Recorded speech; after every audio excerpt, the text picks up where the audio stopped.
Hello friends, स्वागत है आप सबका आपका अपना यूट्यूब चैनल अब पढ़ेगा इंडिया में। आज हम लोग इस वीडियो में देखेंगे जो हम लोगों ने घटना चक्र का जो जीएस पॉइंटर बुक से हम लोगों ने सामान्य अध्ययन का जो सीरीज स्टार्ट कर रखा है, उस सीरीज में ऑलरेडी हम लोग मॉडर्न हिस्ट्री, इंडियन पॉलिटी ख़त्म कर चुके हैं और अभी देख रहे हैं हम लोग इंडियन ज्योग्राफी यानी कि भारत का भूगोल। भारत के भूगोल के क्रम में आज का जो हमारा वीडियो नंबर है वो है हमारा वीडियो नंबर 7। इससे पहले 6 वीडियो जो है वो ऑलरेडी अपलोड कर दिए गए हैं। अगर आप नहीं देखें तो जाकर प्लेलिस्ट से देख सकते हैं। इसका अगर आप लोगों को पीडीएफ चाहिए तो पीडीएफ के लिए वीडियो के दिए गए डिस्क्रिप्शन लिंक से जाकर आप टेलीग्राम ग्रुप ज्वाइन कर सकते हैं या फिर टेलीग्राम में जाकर सर्च कर सकते हैं अब पढ़ेगा इंडिया और वहाँ जो ग्रुप आएगा उसको ज्वाइन कर लीजिए। वहाँ इसका पीडीएफ जो है वो जल्द ही प्रोवाइड करवा दिया जाएगा। इससे पहले मॉडर्न हिस्ट्री और इंडियन पॉलिटी का जो पीडीएफ है वो ऑलरेडी अपलोड कर दिया गया है। पूरा कंप्लीट पीडीएफ मर्ज करके एक में अपलोड कर दिया गया है, उसे आप जाकर टेलीग्राम ग्रुप से डाउनलोड कर सकते हैं। तो चलिए बढ़ते हैं अब अपने वीडियो की तरफ। सबसे आज का जो हमारा पहला टॉपिक है वो है उद्योग और उसमें सबसे पहला है जो है वो है लौह इस्पात उद्योग। सबसे पहले कह रहा है कि स्टेनलेस स्टील जो है वो मिश्र धातु है। तो स्टेनलेस स्टील जो है वो लोहा, क्रोमियम और निकेल का एक मिश्र धातु है। फिर कह रहा है कि धब्बा रहित स्टील बनाने में लोहे के साथ प्रयुक्त होने वाली महत्वपूर्ण धातु कौन है। तो धब्बा रहित स्टील बनाने में लोहे के साथ प्रयुक्त होने वाली जो महत्वपूर्ण धातु है वो है क्रोमियम। आगे है कि भारत में कतिपय लौह इस्पात संयंत्र पश्चिमी तट में से होकर आयोजित किए गए हैं।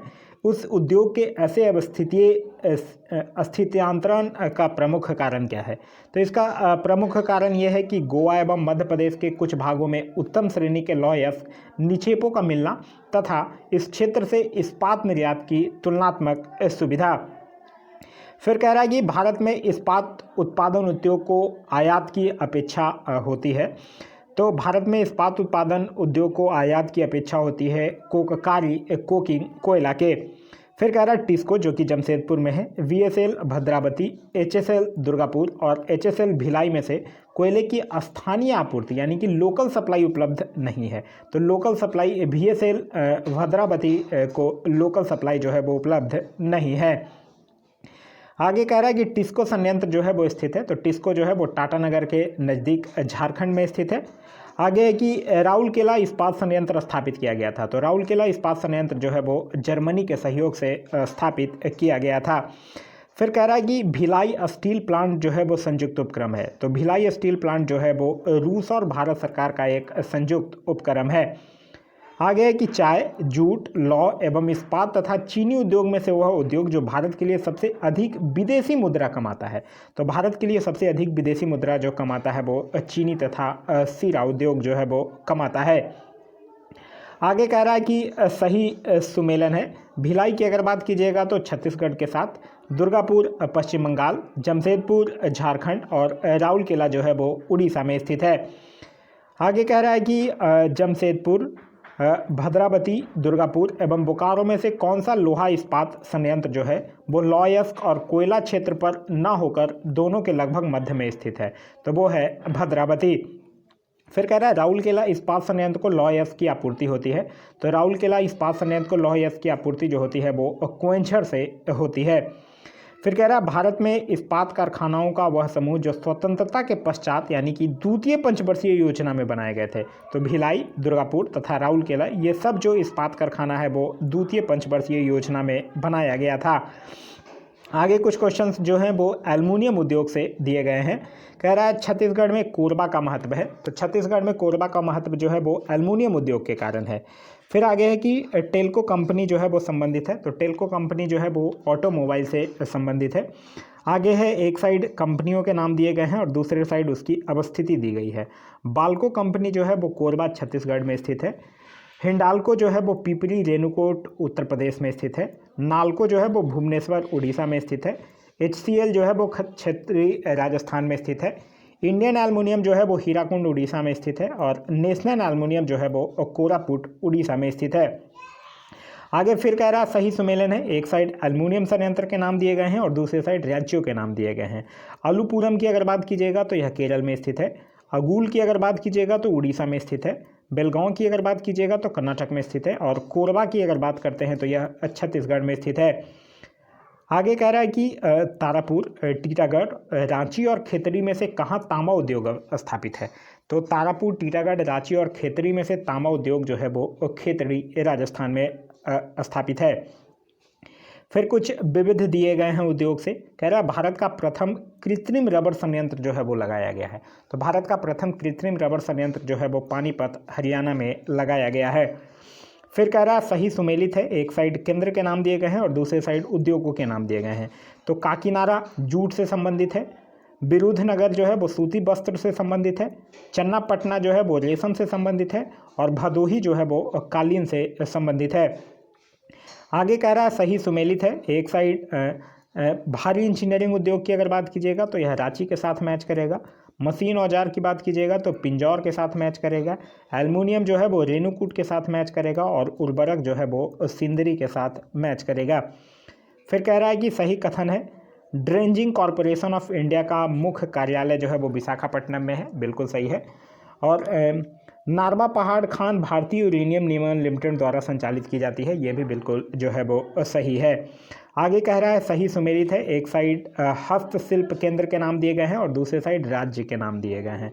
मोन हस्तशिल्प केंद्र जो है वो नागालैंड में स्थित है, नलबाड़ी हस्तशिल्प केंद्र जो है वो आसाम में स्थित है, पासीघाट हस्तशिल्प केंद्र जो है वो अरुणाचल प्रदेश में अवस्थित है और तूरा हस्तशिल्प केंद्र जो है वो मेघालय में अवस्थित है। देखिए मैं भी थोड़ा सा आपको बैक से कुछ साउंड जा रहा होगा, उसको थोड़ा सा इग्नोर कीजिएगा। मैं थोड़ा अभी दूसरे प्लेस पे रिलोकेट हुआ हूँ, वहाँ थोड़ा आवाज़ का इशू हो सकता है मे भी आप लोगों को, तो उसको थोड़ा सा इग्नोर कीजिएगा। चलिए आगे दिया हुआ है सूची 1 और सूची 2 को सुमेलित करना है। एक साइड स्थान दिए गए हैं और दूसरा जिसके लिए वो जाने जाते हैं या चर्चा का विषय थे। काकीनाडा आंध्र प्रदेश की अगर बात कीजिएगा तो यह बायोडीजल संयंत्र के लिए प्रसिद्ध है। डुंडीगल हैदराबाद की अगर बात कीजिएगा तो यहाँ भारतीय वायुसेना अकादमी है। मंडगांव गोवा की अगर बात कीजिएगा तो स्काई बस मेट्रो रेल परीक्षण यात्रा है। और भद्राचलम तेलंगाना की अगर बात कीजिएगा तो यहाँ ITC कागज बोर्ड इकाई है। फिर आगे कह रहा सही सुमेलित है। सूची 1 और सूची 2 की अगर बात करते हैं, एक साइड केंद्र है और दूसरे साइड उद्योग है। आंवला की अगर बात करते हैं तो अम्बाला की अगर बात करते हैं तो उर्वरक, मोदीनगर की बात करते हैं तो रबर, बाराबंकी की बात कीजिएगा तो पॉलीफाइबर और कानपुर की अगर बात कीजिएगा तो यह विस्फोटक उद्योग है। फिर कह रहा है कि जूट, सूती वस्त्र, चाय एवं चीनी उद्योगों में से भारत का सबसे प्राचीन उद्योग क्या है? तो भारत का सबसे प्राचीन उद्योग जो है वो है सूती वस्त्र उद्योग। फिर कह रहा है कि सही सुमेलित है। जरी के बटुए की अगर बात कीजिएगा तो यह भोपाल के साथ मैच करेगा। भैरवगढ़ के प्रिंट जो है वो उज्जैन के साथ मैच करेगा। बाग की हस्तशिल्प यानी हैंडीक्राफ्ट की अगर बात करते हैं तो यह धार के साथ मैच करेगा। चंदेरी की साड़ियाँ की अगर बात कीजिएगा तो यह जो है वो अशोकनगर के साथ मैच करेगा।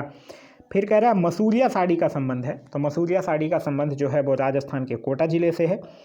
फिर कह रहा है उत्तर प्रदेश में भारत इलेक्ट्रॉनिक्स लिमिटेड स्थापित है, तो भारत इलेक्ट्रॉनिक्स लिमिटेड जो है वो उत्तर प्रदेश में गाजियाबाद में स्थापित है। फिर कह रहा है चुनार जो है वो प्रसिद्ध है, तो चुनार जो है वो सीमेंट उद्योग के लिए प्रसिद्ध है। फिर कह रहा है वर्ल्ड मिनरल प्रोडक्शन 2014-2018 के आंकड़ों के अनुसार विश्व स्तर पर सीमेंट उत्पादन में भारत का स्थान क्या है? तो 2014 से 2018 तक सीमेंट उत्पादन में भारत का जो स्थान था वो था दूसरा स्थान। फिर कह रहा है कि जिप्सम, चूना पत्थर, राख तथा मट्टी पार में से सीमेंट का मुख्य संगठक क्या है? तो ये सब में से सीमेंट का मुख्य संगठक जो है वो है चूना पत्थर। फिर कह रहा है बिहार में डालमिया नगर जो है वो प्रसिद्ध है, तो डालमिया नगर जो है वो सीमेंट के लिए प्रसिद्ध है। फिर कह रहा है मध्य प्रदेश में कीटनाशक उद्योग हेतु प्रसिद्ध है, तो मध्य प्रदेश में कीटनाशक उद्योग हेतु भोपाल जो है वो प्रसिद्ध है। फिर सूची 1 और सूची 2 को सुमेलित करना है। विशाखापट्टनम की अगर बात करते हैं तो यह पोत निर्माण के लिए प्रसिद्ध है। मूरी की बात कीजिएगा तो एल्युमिनियम उद्योग के लिए प्रसिद्ध है। गुड़गांव जो है वो मोटर गाड़ियों उद्योग के लिए प्रसिद्ध है और पनकी जो है वो उर्वरक उद्योग के लिए प्रसिद्ध है। उसी तरह से अगर पोरबंदर की बात करते हैं तो यह सीमेंट उद्योग के लिए, नागथेन की बात करते हैं तो पेट्रो रसायन के लिए और राउरकेला की बात कीजिएगा तो यह लोहा और इस्पात के लिए। फिर कह रहा है कि भारत में पंजिम, बंगलुरु, पुडुचेरी तथा औरंगाबाद औद्योगिक क्षेत्रों में से रबर उद्योग जो है अवस्थित है, तो पंजिम में जो है वो रबर उद्योग जो है वो अवस्थित है। फिर कह रहा है भारत का प्रथम उर्वरक संयंत्र लगा था, तो भारत का प्रथम उर्वरक संयंत्र जो है वो रानीपेट तमिलनाडु में लगा था। फिर कह रहा है सहकारिता क्षेत्र में भारत का सबसे बड़ा उर्वरक कारखाना स्थित है, तो सहकारिता क्षेत्र में भारत का सबसे बड़ा उर्वरक कारखाना जो है वो फूलपुर उत्तर प्रदेश में स्थित है। फिर कह रहा है कि सही सुमेलन है। अगर ब्रजराज नगर उड़ीसा की अगर बात करते हैं तो यह कागज से कैमूर मध्य प्रदेश की अगर बात करते हैं तो सीमेंट उद्योग से, हल्दिया पश्चिम बंगाल की बात करते हैं तो पेट्रो रसायन से, और फूलपुर उत्तर प्रदेश की अगर बात करते हैं तो यह उर्वरक के साथ मैच करेगा। फिर कह रहा है कि भारत का सबसे बड़ा पेट्रो रसायन कारखाना जो है वो स्थित है। तो भारत का सबसे बड़ा पेट्रो रसायन कारखाना जो है वो जामनगर गुजरात में स्थित है। आगे कह रहा है steel authority of India limited यानी कि सेल की स्थापना का वर्ष क्या है। तो सेल की स्थापना हुई थी 1973 में। फिर कह रहा है सही सुमेलित है। अमलाई की अगर बात करते हैं तो यह मध्य प्रदेश में, बल्लारपुर जो है वो महाराष्ट्र में, उसके बाद ब्रज राजनगर जो है वो उड़ीसा में, और राजमुंदरी जो है वो आंध्र प्रदेश में स्थित है। फिर कह रहा है भारत में सर्वाधिक कागज़ मिलें कहाँ स्थित हैं। तो भारत में सर्वाधिक कागज़ मिलें जो है वो गुजरात में स्थित हैं। फिर एक यहाँ कथन और कारण दिया गया है। कह रहा है यद्यपि भारत के कुछ ही भागों में कपास उत्पादित की जाती है, परंतु सूती वस्त्र उद्योग पूरे देश में फैला हुआ है। ये बिल्कुल सही है। कह रहा है कच्चा माल वस्त्र बनाने की प्रक्रिया में अपना भार नहीं खोता। ये भी बिल्कुल सही है। तो यहाँ पे कथन और कारण दोनों जो है वो बिल्कुल सही है। फिर कह रहा है 1818 ईस्वी में पहला सूती वस्त्र कारखाना शुरू हुआ था। तो 1818 ईस्वी में पहला सूती वस्त्र कारखाना जो है वो पश्चिम बंगाल में फोर्ट ग्लास्टर में शुरू हुआ था। आगे है कि भारत में प्रथम कपास मिल यानी सूती वस्त्र उद्योग की स्थापना हुई थी। तो भारत में प्रथम कपास मिल सूती वस्त्र उद्योग की स्थापना जो है वो कलकत्ता में हुआ था। आगे कथन और कारण दिया गया है। कह रहा है अहमदाबाद भारत में सूती वस्त्र उद्योग का सबसे बड़ा केंद्र है। ये बिल्कुल गलत है। फिर कह रहा है अहमदाबाद भारत के प्रमुख कपास उत्पादन क्षेत्र में स्थित है, इसलिए इसे कच्चा माल की कोई समस्या नहीं है। ये बिल्कुल सही है। यहाँ ए जो है कथन जो है वो गलत है और कारण जो है वो बिल्कुल सही है। आगे कह रहा है कि सही सुमेलित है। एक साइड उद्योग दिए गए हैं, दूसरे साइड केंद्रों के नाम दिए गए हैं। रेशम वस्त्र उद्योग जो है वो मैसूर कर्नाटक के साथ मैच करेगा। पेट्रो रसायन जो है वो जवाहर नगर गुजरात के साथ, उर्वरक जो है वो तलचर उड़ीसा के साथ, और औषधि निर्माण जो है वो ऋषिकेश उत्तराखंड के साथ मैच करेगा। फिर कह रहा है सही सुमेलित है। सूची 1 और सूची 2, steel authority of India limited Delhi, Hindustan zinc limited Udaipur, heavy engineering corporation limited Ranchi, और इंस्ट्रूमेशन लिमिटेड जो है वो कोटा के साथ मैच करेगा। फिर कह रहा है सही सुमेलित है। एक साइड स्थल दिए गए हैं, दूसरे साइड राज्य। कोयाली की अगर बात करते हैं तो यह जो है वो गुजरात में है। नागपट्टिनम की अगर बात करते हैं तो तमिलनाडु में है। नुमालीगढ़ की अगर बात करते हैं तो ये असम में है। और मनाली की अगर बात करते हैं तो यह जो है वो तमिलनाडु में स्थित है।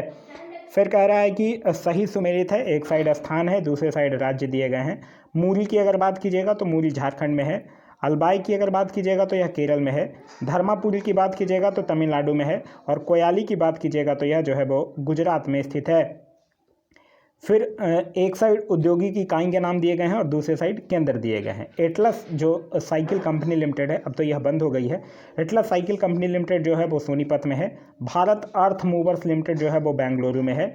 इंडियन फॉर्म्स फर्टिलाइजर्स जो है वो कलोल में है। और नेशनल एल्युमिनियम कंपनी लिमिटेड जो है वो भुवनेश्वर में स्थित है। आगे कह रहा है कि डायमंड पार्क, तो डायमंड पार्क एक ऐसे औद्योगिक केंद्र हैं जो कि हीरो, सिंथेटिक, जवाहरातों तथा आभूषणों के निर्माण और निर्यात को प्रोत्साहित करने के लिए बनाए गए हैं। फिर आगे कह रहा है सही सुमेलित है। एक साइड प्रतिष्ठित व्यक्तियों के नाम दिए गए हैं और दूसरे साइड कार्य क्षेत्र दिया गया है। कुक्कुट पालन बीबी राव से संबंधित है। प्रबंधन विज्ञान जो है वो सी के पहलाव से संबंधित है। मत्स्य उद्योग अर्थव्यवस्था जो है वो जॉन कुरियन से संबंधित है। और सूचना प्रौद्योगिकी और प्रक्रिया सामग्री सॉफ्टवेयर जो है वो किरण कार्निक से संबंधित है। आगे कह रहा है कि पंजाब में हौजरी उद्योग के लिए प्रसिद्ध है। तो पंजाब में हौजरी उद्योगों के लिए प्रसिद्ध है लुधियाना। फिर कह रहा है भारत में वह उद्योग जो पानी का सबसे बड़ा उपभोक्ता है। तो भारत का वह उद्योग जो पानी का सबसे बड़ा उपभोक्ता है वो है थर्मल पावर यानी कि ताप शक्ति। फिर एक साइड उद्योग के नाम दिए गए हैं और दूसरे साइड स्थान के नाम दिए गए हैं। टीटागढ़ जो है वो कागज उद्योग, लखेरी जो है वो सीमेंट उद्योग, भिलाई जो है वो लोहा और इस्पात उद्योग, अम्बाला मुकुल जो है वो खनिज तेल शोधनशाला के लिए प्रसिद्ध है। फिर सूची 1 और सूची 2 यानी एक साइड उद्योग दिए गए हैं और दूसरे साइड केंद्र के नाम दिए गए हैं। जेके नगर की अगर बात कीजिएगा तो यह एल्युमिनियम के लिए प्रसिद्ध है। मंजाल खंड की अगर बात कीजिएगा तो यह तांबा के लिए प्रसिद्ध है। टुंडू की अगर बात कीजिएगा तो यह जस्ता के लिए प्रसिद्ध है। और भाटपाड़ा की अगर बात कीजिएगा तो यह जो है वो जूट के लिए प्रसिद्ध है। फिर कह रहा है सही सुमेलित है। एक साइड उद्योग है, दूसरे साइड अवस्थिति है। उर्वरक उद्योग श्री गंगानगर, जयपुर में कांच उद्योग है, उदयपुर में सीमेंट उद्योग है और कोटा में कृत्रिम रेशम उद्योग है। आगे है कि देश में पेट्रो रसायन के उत्पादन का सबसे बड़ा केंद्र स्थित है। तो देश में पेट्रो रसायन के उत्पादन का सबसे बड़ा केंद्र जो है वो जामनगर में स्थित है। फिर सूची 1 और सूची 2। सूची 1 में केंद्र दिए गए हैं, सूची 2 में उद्योगों के नाम दिए गए हैं। काकीनाडा में जूट उद्योग है, विरुद्धनगर में सूती वस्त्र उद्योग है, चन्नापटना में रेशम उद्योग है और भदोही में कारपेट का उद्योग है। आगे कह रहा है कि पारंपरिक साड़ी वस्त्र उत्पादन के लिए सुविख्यात क्या है, तो चंदेरी एवं कांचीपुरम। आगे कह रहा है बनारसी जड़ी और साड़ियाँ, राजस्थानी दाल बाटी चूरमा तथा तिरुपति लड्डू में से भौगोलिक सूचना यानी कि जीआई टैग, जिसको कि हम लोग बोलते हैं जियोग्राफिकल इंडिकेशन, की स्थिति प्रदान किसको की गई है। तो यह जो है वो बनारसी जड़ी और साड़ियाँ तथा तिरुपति लड्डू को किया गया है। राजस्थानी दाल बाटी चूरमा को जीआई टैग नहीं मिला हुआ है। आगे कह रहा है भारत में शिव काशी केंद्र जो है वो स्थित है। तो भारत में शिव काशी केंद्र जो है वो मदुरई, कोयम्बटूर, बेंगलोर औद्योगिक प्रदेश में स्थित है। फिर कह रहा है मध्य प्रदेश में पीतमपुर को जाना जाता है। तो मध्य प्रदेश में पीतमपुर को ऑटोमोबाइल के लिए जाना जाता है। आगे कह रहा है कि JSMDC द्वारा स्थापित ग्रेनाइट पॉलिशिंग उद्योग जो है वो कहाँ अवस्थित है। तो यह जो है वो तुपुदाना, रांची में अवस्थित है। फिर कह रहा है वाराणसी, प्रयागराज, मुरादाबाद एवं बरेली में से वह क्षेत्र जो सूरमा उद्योग के लिए उपस्थित है, प्रसिद्ध है। तो सूरमा उद्योग के लिए जो प्रसिद्ध है वो है बरेली। आगे कह रहा है सही सुमेलिन है, एक साइड स्थान और दूसरे साइड उद्योगों के नाम दिए गए हैं। वायुयान उद्योग है बेंगलुरु में, एल्युमिनियम उद्योग है कोरबा में, लोहा इस्पात का उद्योग जो है वो है जमशेदपुर में, तांबा उद्योग जो है वो है मलाजखंड में। फिर कह रहा सही सुमेलन है कोलकाता हुगली क्षेत्र की अगर बात करिएगा तो ये टीटागढ़, मुंबई पुणे क्षेत्र अंबरनाथ और अहमदाबाद बड़ौदा क्षेत्र को भरूच के नाम से जाना जाता है। फिर कह रहा है नेपानगर का संबंध किस उद्योग से है। तो नेपानगर बहुत फेमस है किसके लिए, अखबारी कागज के लिए। आगे है भारत के अनुसंधान केंद्र। कह रहा है कि 1998 में अंटार्कटिका महाद्वीप पर भारत ने अपना दूसरा वैज्ञानिक शोध केंद्र मैत्री स्थापित किया था। इस शोध केंद्र का प्रमुख कार्य क्या है। तो इस शोध केंद्र का प्रमुख कार्य जो है वो है समुद्री जैव शास्त्र के क्षेत्र में अनुसंधान। फिर कह रहा है अंटार्कटिका में तीसरे भारतीय शोध केंद्र की आधारशिला जिस नाम से रखी गई है वो है, तो तीसरे भारतीय शोध केंद्र जो है वो भारती के नाम से रखा गया है। आगे कह रहा है कि दक्षिण गंगोत्री के नाम से जाना जाता है। तो भारत का प्रथम अंटार्कटिक शोध केंद्र जो है वो दक्षिण गंगोत्री के नाम से जाना जाता है। फिर कह रहा है international crop research institute for semi arid tropics स्थित है। तो यह जो है वो कहाँ स्थित है, हैदराबाद में स्थित है। आगे है कि केंद्रीय शुष्क भूमि कृषि अनुसंधान संस्थान CRIDA अवस्थित है। तो यह जो है वो हैदराबाद में अवस्थित है। आगे कह रहा है कि केंद्रीय शुष्क बागवानी संस्थान जो है वो स्थित है। तो केंद्रीय शुष्क बागवानी संस्थान जो है वो बीकानेर में स्थित है। फिर कह रहा है राष्ट्रीय कृषि अनुसंधान प्रबंधन एकेडमी अवस्थित है। तो यह जो है वो हैदराबाद में अवस्थित है। फिर है राष्ट्रीय कृषि विपणन संस्थान जो है वो स्थित है। तो राष्ट्रीय कृषि विपणन संस्थान जो है वो जयपुर में स्थित है। आगे है कि उद्यान एवं वानिकी विश्वविद्यालय कहाँ स्थित है। तो उद्यान एवं वानिकी विश्वविद्यालय जो है वो सोलन हिमाचल प्रदेश में अवस्थित है। फिर कह रहा है central food technological research institute जो है वो स्थित है। तो central food technological research institute जो है वो मैसूर में अवस्थित है। फिर आगे कह रहा है सही सुमेलित है, राष्ट्रीय पर्यावरण अभियांत्रिकी अनुसंधान संस्थान जो है वो कहाँ है, नागपुर में है। केंद्रीय खाद्य प्रौद्योगिकी अनुसंधान संस्थान कहाँ है, तो यह मैसूर में है। केंद्रीय आलू अनुसंधान संस्थान कहाँ है, तो यह शिमला में है। केंद्रीय तंबाकू अनुसंधान संस्थान कहाँ है, तो यह जो है वो राजमुंदरी में है। फिर कह रहा है शस्त्र वानिकी का राष्ट्रीय शोध केंद्र अवस्थित है। तो यह जो है वो झांसी में अवस्थित है। फिर कह रहा है कि खेतों में प्रयुक्त होने वाले औजारों और मशीनों पर शोध और विकास कार्य सेंट्रल इंस्टीट्यूट ऑफ इंजीनियरिंग द्वारा किया जा रहा है जो कि स्थित है। तो यह जो है वो भोपाल में अवस्थित है। फिर कह रहा है भारतीय चावल शोध संस्थान जो है वो स्थित है। तो भारतीय चावल शोध संस्थान जो है वो हैदराबाद में अवस्थित है। फिर कह रहा है राष्ट्रीय डेयरी अनुसंधान संस्थान जो है वो स्थित है। तो राष्ट्रीय डेयरी अनुसंधान संस्थान जो है वो करनाल में अवस्थित है। भारतीय दलहन अनुसंधान संस्थान कहाँ स्थित है? तो भारतीय दलहन अनुसंधान संस्थान जो है वो कानपुर में स्थित है। फिर आगे कह रहा है कि भारतीय शाक भाजी अनुसंधान संस्थान जो है वो कहाँ स्थित है? तो यह जो है वो वाराणसी में स्थित है। फिर कह रहा है केंद्रीय उपोष्ण बागवानी संस्थान जो है वो कहाँ स्थित है? तो केंद्रीय उपोष्ण बागवानी संस्थान जो है वो लखनऊ में अवस्थित है। फिर है इंडियन ब्यूरो ऑफ माइंस का मुख्यालय कहाँ है? तो इंडियन ब्यूरो ऑफ माइंस का मुख्यालय जो है वो नागपुर में। फिर कह रहा है केंद्रीय खनन अनुसंधान संस्थान कहाँ स्थित है? तो यह जो है वो धनबाद में। फिर कह रहा है भारतीय हीरा संस्थान स्थापित कहाँ है? तो यह जो है वो सूरत में है। फिर कह रहा है राष्ट्रीय दुग्ध विकास बोर्ड कहाँ स्थित है? तो यह जो है वो आनंद में स्थित है।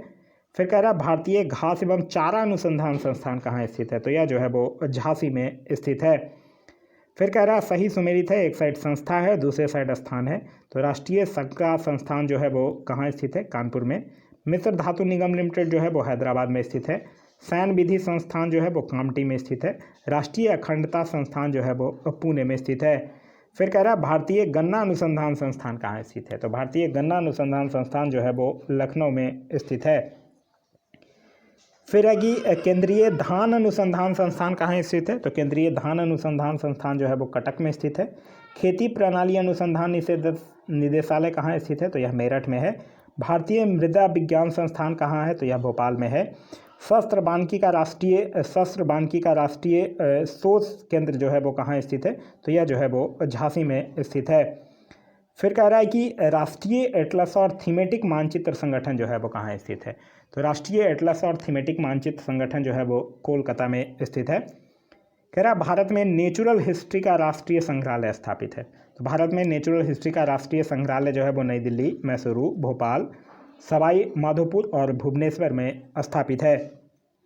फिर कह रहा है सही सुमेलित है, एक साइड संस्थान और दूसरे साइड स्थान के नाम दिए गए हैं। CSSRI जो है वो करनाल में स्थित है। TCRI जो है वो त्रिवेंद्रम में। IRRI जो है वो मनीला में। और CAZRI जो है वो जोधपुर में स्थित है। फिर कह रहा है कि पौध संरक्षण, संगरोध एवं भंडारण निदेशालय जो है वो अवस्थित है। तो यह जो है वो कहाँ अवस्थित है? फरीदाबाद में अवस्थित है। फिर कह रहा है सूची 1 और सूची 2 फसलों के परियोजना निदेशालय और स्थान जहाँ स्थित है। DRR की बात कीजिएगा तो हैदराबाद में स्थित है। DWR की बात कीजिएगा तो करनाल में है। DMR की बात कीजिएगा तो नई दिल्ली में है। और DPR की अगर बात करते हैं तो यह कानपुर में स्थित है। फिर कह रहा है सही सुमेलित है, एक साइड संस्थान है और दूसरे साइड स्थिति है। कह रहा है भारतीय गन्ना अनुसंधान संस्थान की बात कीजिएगा तो यह लखनऊ में है। राष्ट्रीय पादप अनुवांशिक अनुसंधान ब्यूरो की बात कीजिएगा तो नई दिल्ली में है। राष्ट्रीय पौध सुरक्षा परीक्षण संस्थान की बात कीजिएगा तो हैदराबाद में है। गेहूं अनुसंधान निदेशालय की बात कीजिएगा तो यह जो है वो करनाल, हरियाणा में स्थित है। आगे कह रहा है राष्ट्रीय जैविक खेती केंद्र जो है वो स्थित है। तो राष्ट्रीय जैविक खेती केंद्र जो है वो गाजियाबाद में स्थित है। आगे कह रहा है भारतीय मौसम मुख्यालयों के स्थापना वर्ष का व्यवस्थित क्रम क्या है? तो भारतीय मौसम विभाग की स्थापना जो है वो 1875 में मुख्यालय कोलकाता में हुआ था। वर्ष 1905 में शिमला, 1928 में पुणे तथा फिर 1944 में दिल्ली स्थानांतरित कर दिया गया था। आगे कह रहा है कि अंतर्राष्ट्रीय सौर संगठन का सचिवालय वर्तमान में किस स्थान पर स्थित है? तो इंटरनेशनल सोलर अलायंस का सचिवालय जो है वो गुरुग्राम, हरियाणा में स्थित है। फिर कह रहा है भारतीय भाषाओं का केंद्रीय संस्थान जो है वो किस स्थान पर स्थित है? तो भारतीय भाषाओं का केंद्रीय संस्थान जो है वो मैसूर में अवस्थित है। फिर कह रहा है कि भारतीय कृषि अनुसंधान संस्थान का बकरियों पर शोध का केंद्रीय संस्थान जो है वो कहाँ स्थित है? तो बकरियों पर शोध का केंद्रीय संस्थान जो है वो मखदूम, मथुरा में स्थित है। फिर कह रहा है भारतवर्ष में प्रथम कृषि विज्ञान केंद्र की स्थापना की गई। तो भारतवर्ष में प्रथम कृषि विज्ञान केंद्र की स्थापना जो है वो 1974 में किया गया है। आगे कह रहा है कि सामाजिक वानिकी और पर्यावरण पुनर्वास केंद्र भारत के किस नगर में अवस्थित है? तो यह जो है वो प्रयागराज में अवस्थित है। आगे कुछ क्वेश्चन जो है वो परिवहन, सड़क परिवहन से दिए गए हैं। कह रहा है भारत में देश के कुल यातायात में सड़क यातायात का भाग कितना है? तो कुल यातायात में सड़क के यातायात का भाग जो है वो है लगभग 87%। फिर कह रहा है भारत में कुल राष्ट्रीय राजमार्ग और उनकी कुल लंबाई तकरीबन कितना है? तो भारत में कुल राष्ट्रीय राजमार्ग 599 और लंबाई उसकी 1,32,500 किलोमीटर है। फिर कह रहा है भारत का सबसे लंबा राष्ट्रीय राजमार्ग तो वर्तमान में NH-27 EW है। फिर कह रहा है राष्ट्रीय राजमार्ग क्रम संख्या 4 जो है वो निम्नलिखित में से होकर जाता है। तो यह वर्तमान में NH4 का विस्तार जो है वो अंडमान एवं निकोबार द्वीप समूह में है। फिर कह रहा है वह राज्य जिसमें राष्ट्रीय राजमार्गों की सर्वाधिक लंबाई पाई जाती है, तो वह राज्य है महाराष्ट्र। फिर कह रहा है भारत का वह राज्य जिसमें प्रांतीय राजमार्गों की सकल लंबाई सबसे अधिक है, तो ये भी है कहाँ, महाराष्ट्र में। फिर कह रहा है स्वर्णिम चतुर्भुज परियोजना का संबंध है, तो यह जो है वो राजमार्ग के विकास से है। आगे है कि भारत की स्वर्णिम चतुर्भुज परियोजना जोड़ती है, तो यह जो है वो दिल्ली, मुंबई, चेन्नई और कोलकाता को जोड़ती है। फिर कह रहा है प्रधानमंत्री भारत जोड़ो परियोजना संबंधित है, तो प्रधानमंत्री भारत जोड़ो परियोजना जो है वो राजमार्गों के विकास से संबंधित है। आगे है कि 2 राष्ट्रीय राजमार्ग कन्याकुमारी श्रीनगर राजमार्ग एवं पोरबंदर सिलचर राजमार्ग जो राष्ट्रीय राजमार्ग विकास परियोजना के अंतर्गत निर्मित हो रहे हैं, एक दूसरे से मिलेंगे, तो यह जो है वो एक दूसरे से झांसी में मिलेंगे। आगे है कि उत्तर दक्षिण गलियारे यानी नॉर्थ साउथ कॉरिडोर पर स्थित नगरों यथा नागपुर, आगरा, कृष्णागिरी एवं ग्वालियर का उत्तर से दक्षिण का क्रम क्या है, तो आगरा, ग्वालियर, नागपुर और कृष्णागिरी। फिर कह रहा है महाराष्ट्र में 6 पथ एक्सप्रेस मार्ग द्वारा संबंध किया गया है, तो मुंबई तथा पुणे को किया गया है। फिर कह रहा है प्रधानमंत्री की ग्राम सड़क योजना है, तो प्रधानमंत्री की ग्राम सड़क योजना उन गांवों में सामुदायिक जीवन के विकास हेतु जो सड़क से भली भांति संबंधित नहीं है। फिर कह रहा है भारतीय राज्य यथा पंजाब, महाराष्ट्र, तमिलनाडु एवं हरियाणा का उनके प्रति 100 वर्ग किलोमीटर क्षेत्र में उनकी भूतल मार्गों की लंबाई के अवरोही क्रम में सही अनुक्रम क्या है, तो वो है पंजाब, तमिलनाडु, महाराष्ट्र और उसके बाद फिर हरियाणा। आगे कह रहा है सही कथन है, तो राष्ट्रीय राजमार्ग संपूर्ण सड़क परिवहन आवश्यकता के लगभग 40% की पूर्ति करते हैं। राष्ट्रीय राजमार्ग संख्या 27 EW देश का सबसे बड़ा राजमार्ग है। ये दोनों जो है वो सही कथन है।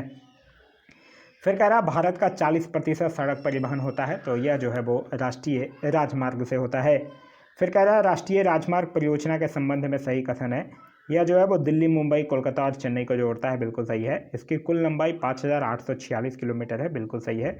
उत्तर दक्षिण गलियारा श्रीनगर से कन्याकुमारी, पूर्व पश्चिम गलियारा जो है वो सिलचर से पोरबंदर, यह जो है वो बिल्कुल सही है। आगे कह रहा है कि जवाहर सुरंग गुजरती है, तो यह जो है वो बनिहाल दर्रे से गुजरती है। फिर कह रहा है यदि आप कोहिमा से कोट्टयम की यात्रा सड़क मार्ग से करते हैं तो आपको मूल स्थान और गंतव्य स्थान को मिलाकर भारत के अंदर कम से कम कितने राज्यों से होकर गुजरना पड़ेगा, तो कम से कम 7 राज्यों से होकर गुजरना पड़ेगा।